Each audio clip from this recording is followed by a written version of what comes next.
Salve a tutti. Quest'oggi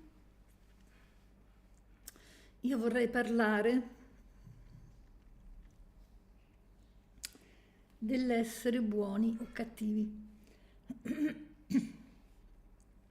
Prendo spunto da una risposta abbastanza pungente che ho dato a una persona che scriveva nei commenti a un mio video, il quale si preoccupava se era buono o cattivo per certi suoi comportamenti. E quando lui mi ha chiesto: ma lei pensa che io sia buono, insomma una cosa del genere, io gli ho risposto: speriamo di no, perché la maggior parte dei buoni sono coglioni. Ora, le mie risposte, a volte molto secche, a volte sembrano disdicevoli, e non sono di impulso come sembrano, o almeno il mio impulso in genere è un impulso sentito.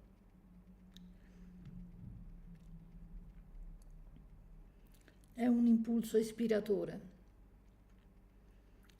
Quello che mi premeva in quel momento era far capire, far sentire alla persona che non era importante essere buoni,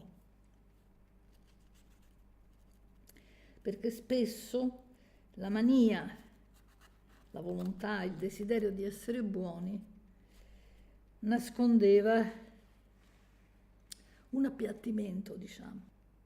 Allora, per questo io vorrei far capire alle persone anzitutto che essere buoni può essere un appiattimento dovuto alla religione che ci ha forgiato, almeno in Europa e anche in altri stati, e cioè la religione cattolica o cristiana comunque.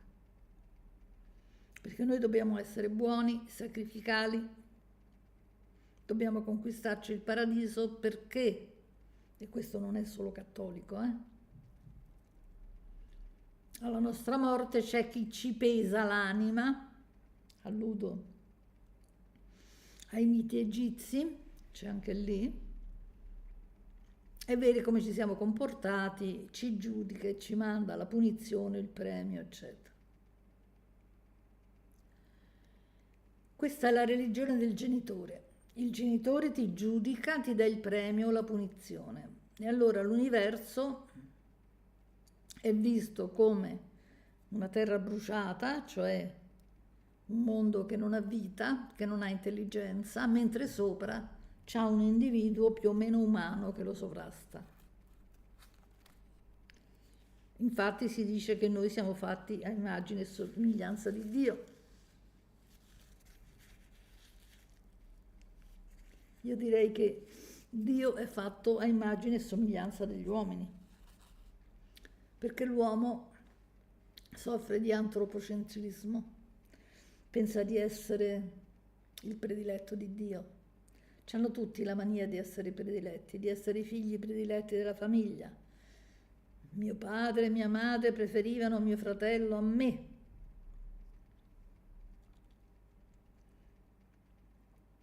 Dio preferiva gli ebrei ad altri popoli. E naturalmente essere riconosciuto da altri aveva valore per il proprio riconoscimento, per cui nella mente non c'era più il soggetto della mente, cioè noi stessi, ma il genitore. Noi nella nostra mente abbiamo un genitore, non ci siamo noi.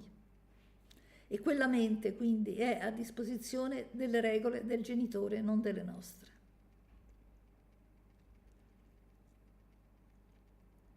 Se fosse a nostra disposizione, noi metteremo in crisi, o almeno in dubbio, in valutazione, tutte le regole che gli altri ci danno e giudicheremmo se per noi sono giuste o meno. E man mano che l'esperienza avanza possiamo dare giudizi anche diversi, perché avanziamo anche noi, se avanziamo. Allora, per intenderci, bisogna capire cosa significhi essere buoni o cattivi.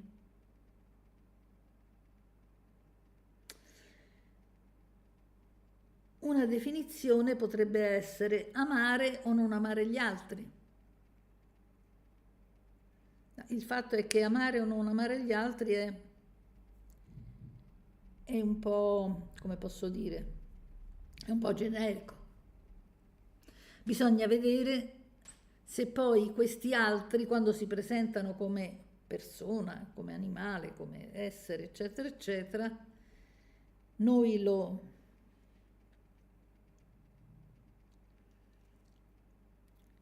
accettiamo o meno. Perché se io amo gli altri dovrei essere una persona che ama tutti. Io non amo tutti. Ovvero, io amo tutti nella massa, ma nello specifico no. Io non amo chi fa del male ai più deboli, per esempio, chi maltratta i bambini, eccetera, eccetera. Naturalmente questo ha delle distinzioni, perché ci sono dei genitori che trattano male i bambini perché non li capiscono, perché riproducono quello che i genitori hanno fatto a loro, per inconsapevolezza, non si rendono conto di fargli del male. Così come tanta gente mangia la carne, cioè mangia gli animali, perché non si rende conto che quell'animale è come loro e che soffre come soffrono loro. E quindi è come se sancissero la tortura e l'uccisione di un loro simile, ma non se ne rendono conto. Non è una cattiveria. Tanto è vero che poi spesso, quando acquisiscono una certa consapevolezza, cambiano registro. Non riescono più a ucciderli o cibarsi.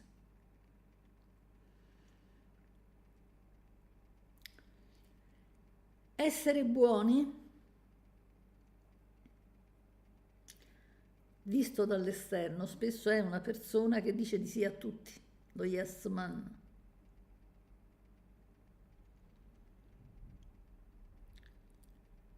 Ma che lo fa non per levarseli da torno, ma per accattivarseli.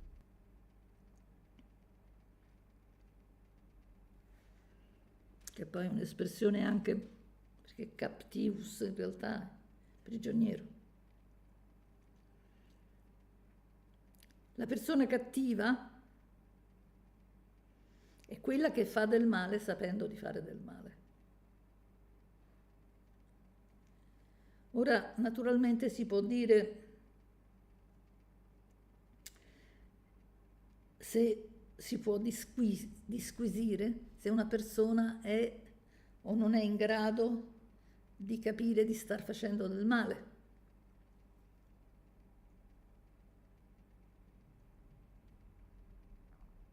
E qui bisogna valutare caso per caso. Certamente se una persona sta torturando un prigioniero, chiaro che sa che quello soffre, anzi gli dà piacere che quello soffra perché lui ha un potere.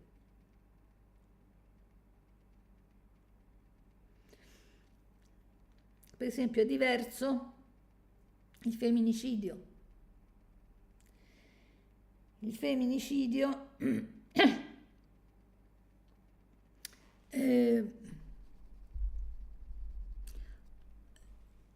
nel femminicidio c'è l'odio nei confronti della donna perché la donna lo vuole abbandonare e quindi lui la odia perché non lo ama. e non sa stare senza di lei. Non sa stare senza di lei, ma non sa stare nemmeno con lei. Perché in genere le donne che subiscono femminicidi sono donne che hanno subito molte angherie e che alla fine dicono basta, me ne vado. A quel punto l'uomo si rende conto di non saper fare a meno di lei. Per questo la uccide e spesso si uccide.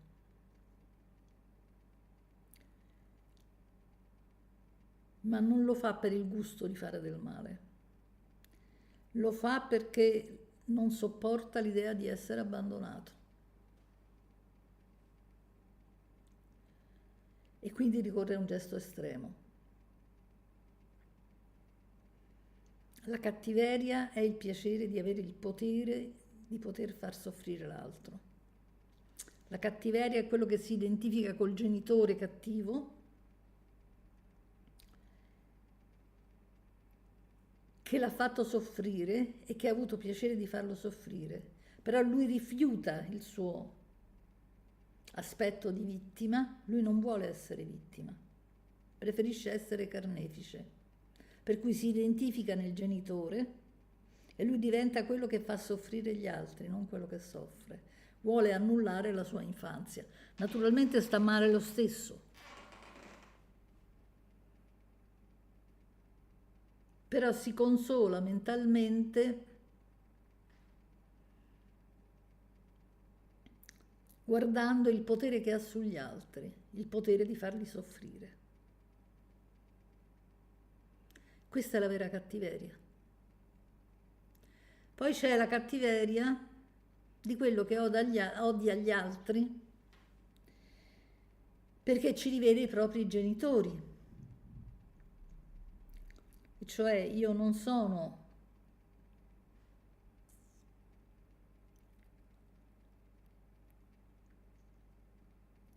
quello che vuole fare del male agli altri, io odio gli altri perché gli altri vogliono fare del male a me, solo che lui non si rende conto che lui odia gli altri,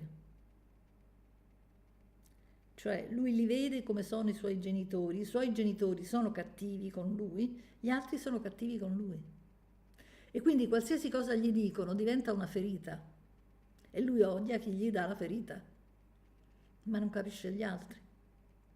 Che poi naturalmente succede che gli altri effettivamente diventano un po' ostili nei suoi confronti, o almeno lo respingono, perché non si sentono ben voluti da lui.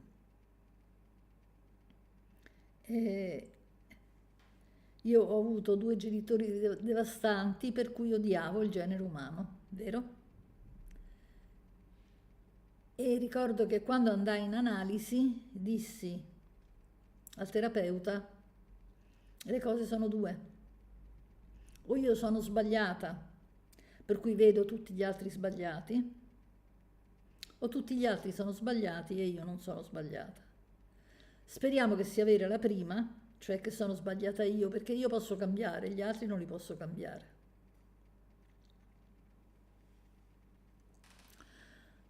Lui non rispose perché aveva poco carattere.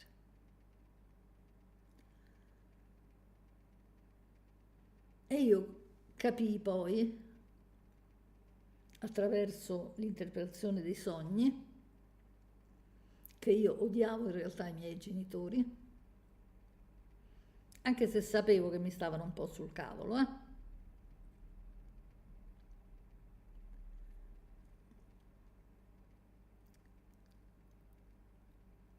Capii che li proiettavo sugli altri e capii che gli altri rispondevano al mio stato d'animo, perché gli altri non rispondono tanto a quello che noi diciamo quanto al nostro stato d'animo. Questo non lo capiamo. Come io ho mutato stato d'animo, gli altri mi sono venuti incontro, è cambiato tutto, perché ero cambiata io. Quindi sperate di poter cambiare, perché dovete cambiare. La bontà, che sarebbe l'amore verso le altre creature, per essere vera non deve avere secondi fini. Già un credente un secondo fine ce l'ha, perché crede che alla fine se è obbediente viene salvato. Obbediente. Perché il suo essere buono è essere obbediente alle regole di Dio, che tra l'altro non sono regole buone.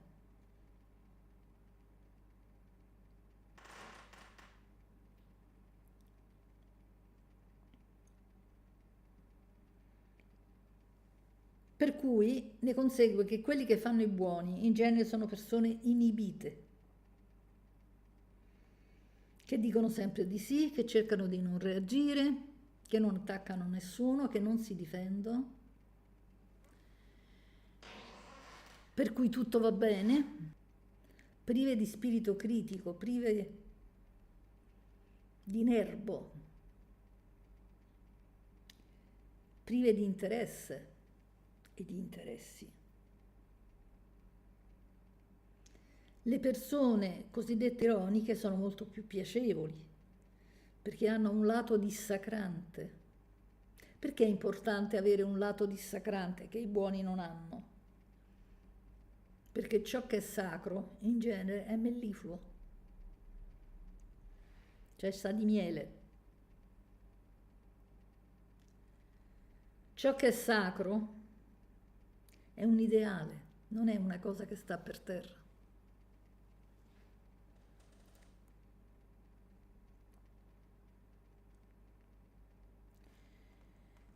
Avere pena e compassione per tutti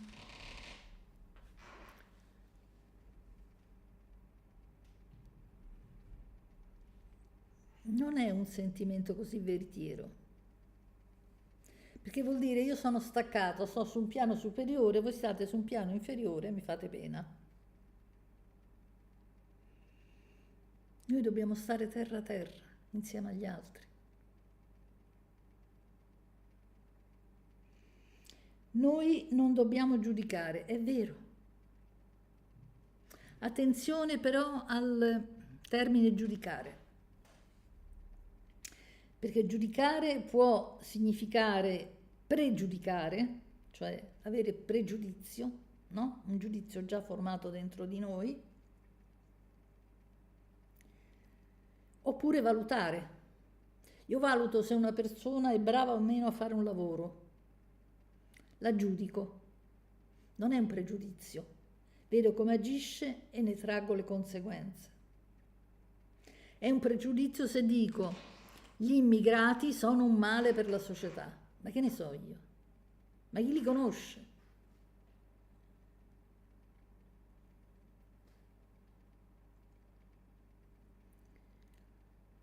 Ma questo l'ho detto altre volte e lo ripeterò, Roma, che è stata un impero favoloso, portatore di civiltà, che faceva anche cose terribili, ma era portatore di civiltà rispetto alle tribù che esistevano all'epoca, che erano molto, ma molto peggio, dove il padre aveva diritto di vita e morte su moglie e figli, almeno sui figli finché non erano in grado di combattere. Li poteva ammazzare tranquillamente, nessuno gli poteva dire niente. Figurate come si stava. Dicevo, Roma è diventata grande perché ha avuto gli immigrati, perché ha avuto tante persone con idee diverse, perché la pluriinformazione fa la civiltà. Non a caso nel Nord Corea viene proibita la internet quasi in assoluto, perché sennò il popolo si sveglia se legge le informazioni.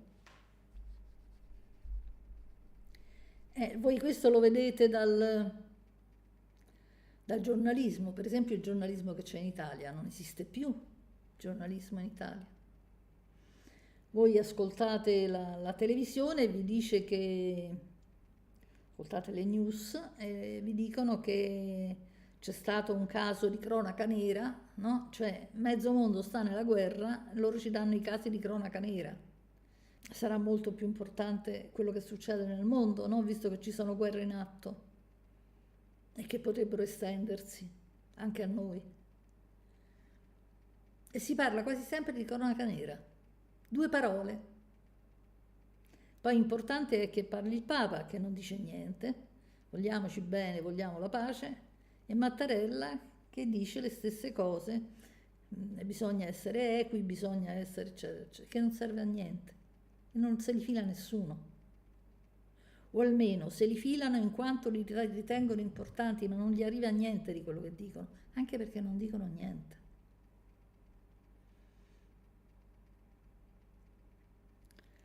Anche perché in un paese dove il giornalismo è pagato dai governi, il giornalismo non esiste.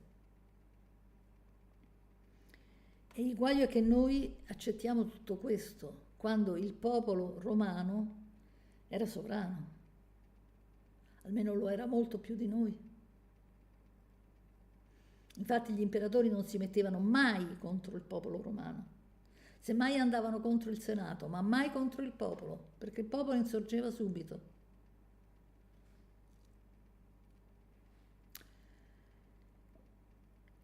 Il nostro dover essere buoni diventa l'essere imbelli, cioè non reagire, non lottare, non fare nulla. Diventiamo apatici. Essere cattivi è il gusto di veder soffrire. Però a volte le persone cattive, cioè che fanno del male agli altri, lo fanno semplicemente perché hanno paura. Attaccano gli altri perché hanno paura di essere attaccati. Se noi impariamo a conoscere noi stessi e di conseguenza impariamo a conoscere gli altri, ci accorgiamo che spesso le persone che ci attaccano non lo fanno per cattiveria, lo fanno perché pensano che noi li vogliamo attaccare, in quanto in noi rivedono i propri genitori. Se voi capite questo, li rassicurate, cambiano immediatamente. Quindi le persone che sono aggressive non necessariamente sono cattive, ma semplicemente hanno paura del mondo perché gli è stato fatto del male. Sono cattive quelle che si divertono a veder soffrire gli altri, a dire io posso far soffrire, sono quello che ho il potere di far soffrire gli altri. E questo lo fanno sulle persone, sugli animali, sulle piante.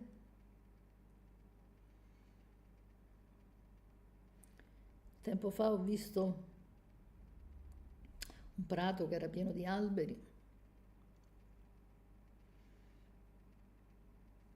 Dopo qualche giorno erano stati tutti tagliati, perché di quel prato voleva fare qualche altra cosa. Ora quegli alberi sono vite tolte. È come prendere delle persone e ammazzarle perché lì ci vuoi fare altre cose. Il fatto è che gli umani non lo sanno. Pensano che le piante sono imbecilli, per il semplice fatto che l'uomo pensa che ciò che lui non capisce è stupido.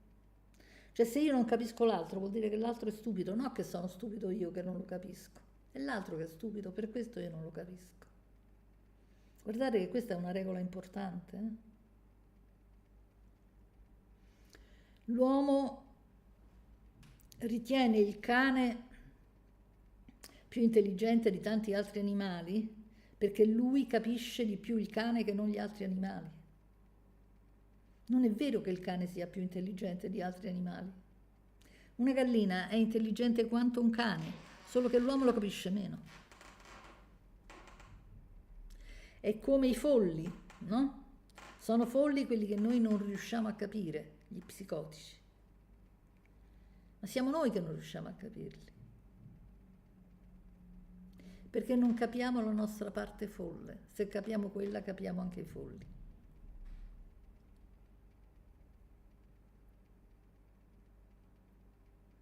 Io ho scritto un libro su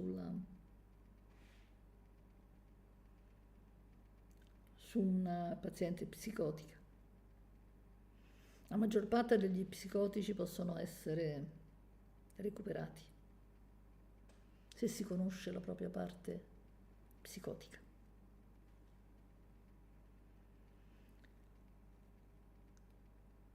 Sto scrivendo anche un libro su una indemoniata perché dovete sapere che gli indemoniati possono essere analizzati, cioè possono essere portati in terapia e guariti. E non c'entra niente il demonio, Dio, queste cavolate qua. Perché l'importante è riuscire a capire gli altri. E per capire gli altri dobbiamo capire noi, perché dentro di noi c'è tutto quello che c'è nell'altro e quindi lo dobbiamo capire. Se non lo capiamo è perché non capiamo una parte di noi. Allora io ho visto persone, a volte mi capita di girare per internet, che insegnano, tipo come si apre il terzo occhio, come si fa a essere felici, come si fa... E la gente ci crede. Io ho fatto un video in cui ho spiegato di avere il terzo occhio e potrei fare una storia infinita di come mi sia aperto, di tutto quello che è successo, ah che bello, e poi ho capito che era una cavolata. Anche se altri autori se ne erano gloriati dicendo che loro erano arrivati a vedere questo terzo occhio, chissà che cavolo era, perché tutti si devono sentire qualcuno. E invece per capire noi stessi bisogna sentirsi nessuno, perché è liberatorio.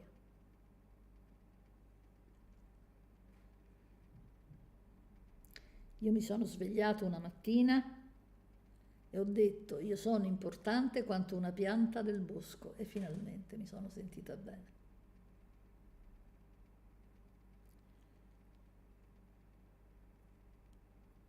Dice, ma tu fai del bene agli altri, aiuti gli altri? Sì, io metto una goccia nell'oceano e già sono ottimista,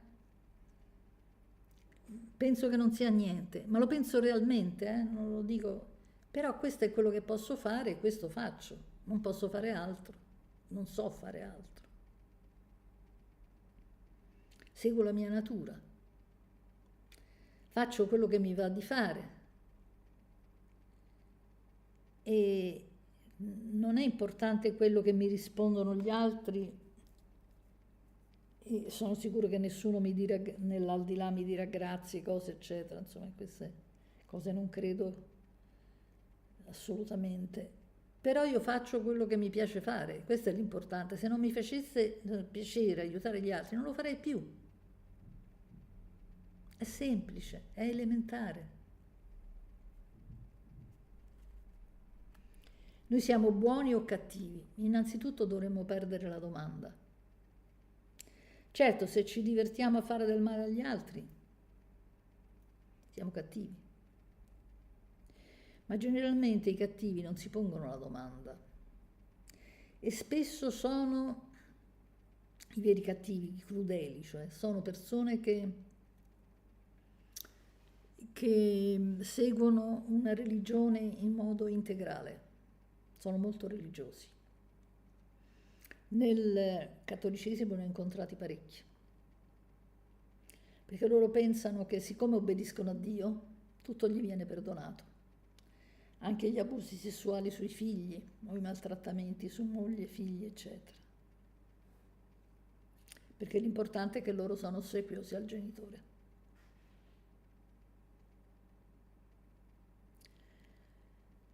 Dovrebbe cadere la domanda dell'essere buoni o cattivi.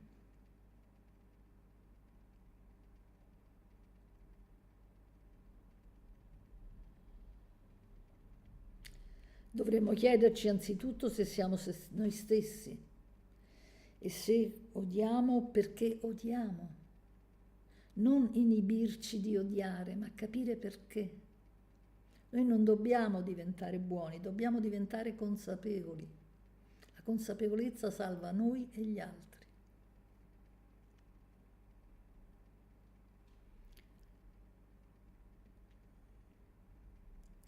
Voglio dire, chi non ammazzerebbe un Hitler o uno Stalin col male che hanno fatto?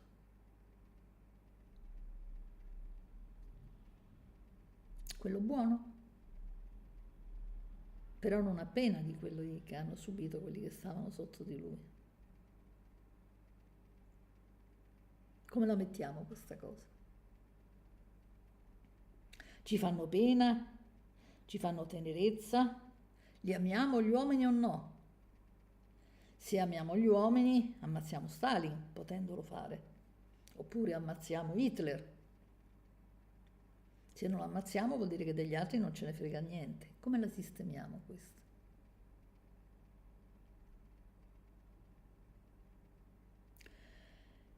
La sistemiamo parlando di piani logici. Se noi guardiamo le cose dall'alto, gli alchimisti li chiamavano il volo delle aquile, cioè vedere dall'alto, nessuno è responsabile.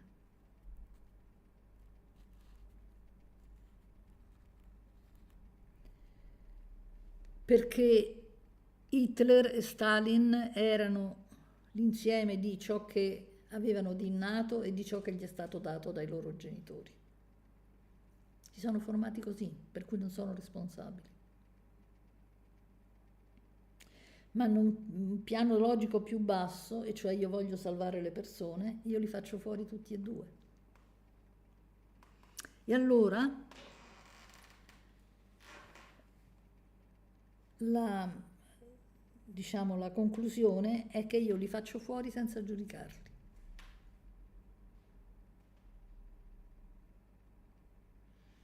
Li faccio fuori non perché siano cattivi, ma perché fanno del male agli altri.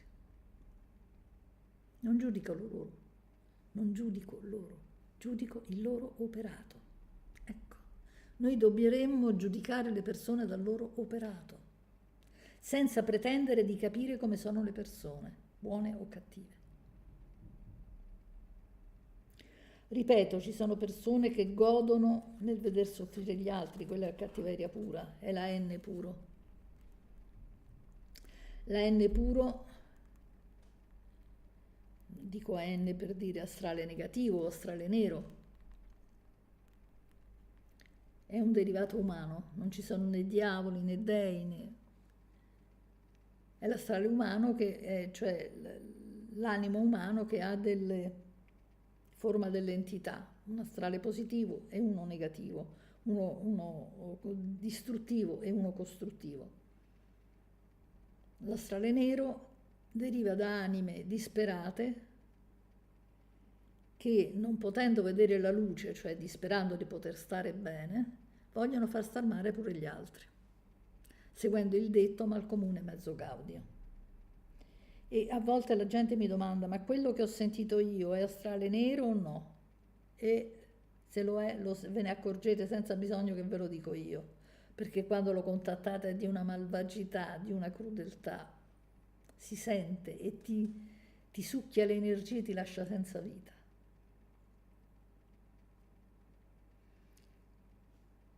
Ricordo una volta in TV, mi sembra che fosse un cardinale, il quale raccontava di aver una volta essere stato toccato dal diavolo e disse: avrei preferito morire 100 volte che non subire quello. Era di una cattiveria, di una malvagità assoluta. Da come ne parlava io ho capito che lui aveva toccato l'astrale nero. Ecco, quando si tocca l'astrale nero non è una cattiva sensazione, è terrore puro. E naturalmente la gente poi mi domanda: ma come si fa a salvarsi dall'astrale nero? La gente spesso mi fa domande come se io sapessi tutto, e non è così, eh? Io so le esperienze che ho avuto, non altro.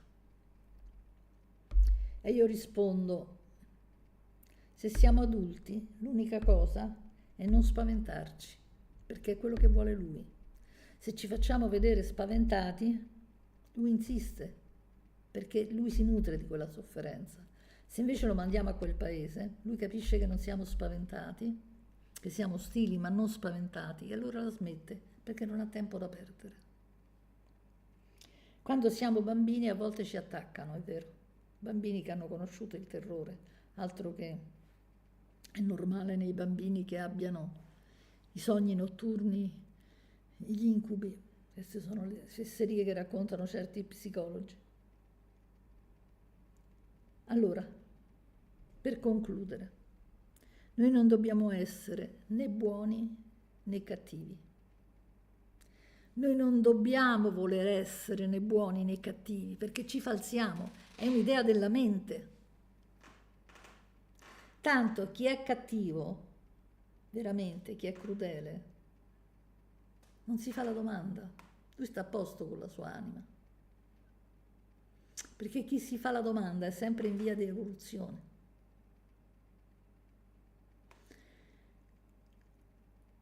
Per cui cerchiamo di essere quello che sentiamo, cerchiamo di capire quello che sentiamo, cerchiamo di sentire quello che sentiamo e dopo averlo sentito cerchiamo di capirlo, cioè di capirne l'origine, perché il segreto sta tutto là. Un saluto a tutti, arrivederci.